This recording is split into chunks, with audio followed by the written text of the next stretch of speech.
Gloire à Dieu, nous rendons des actions et des multiples actions de grâce à notre Seigneur pour son amour, pour sa compassion à notre égard. Que le Seigneur vous bénisse, soyez les bienvenus ce matin.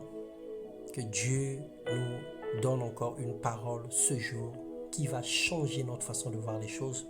Une parole qui va nous relever, une parole qui va nous propulser, une parole qui va nous orienter, une parole qui va nous guider dans notre marche au nom de Jésus. Une fois de plus encore, soyez salués. Alors ce matin, notre thème c'est la paix. La paix, une véritable attente de tous les hommes.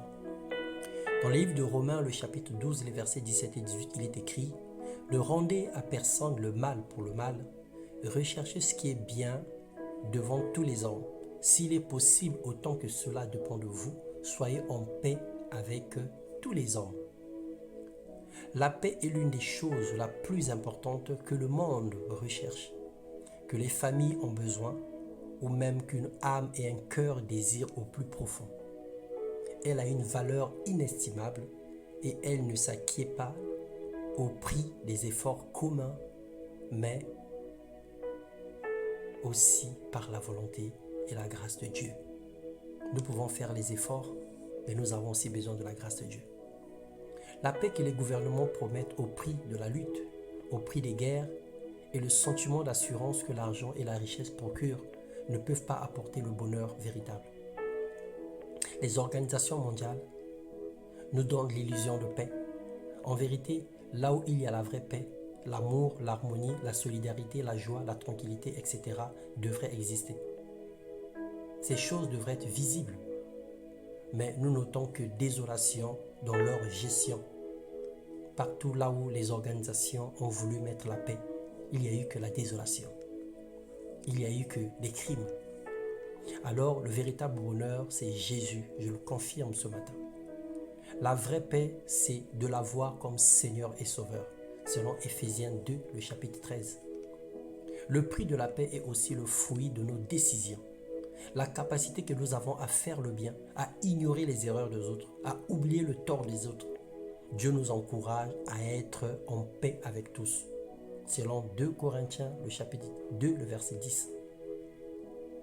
Nous, en tant qu'enfants de Dieu, nous prêtons beaucoup d'attention sur les péchés dont parle la Bible dans les passages ci-dessus de Galates 5, verset 19 à verset 21. Mais nous n'avons pas conscience que la paix également est un facteur qui conditionne la visibilité de Dieu dans notre vie. Parce qu'il est écrit dans Hébreux,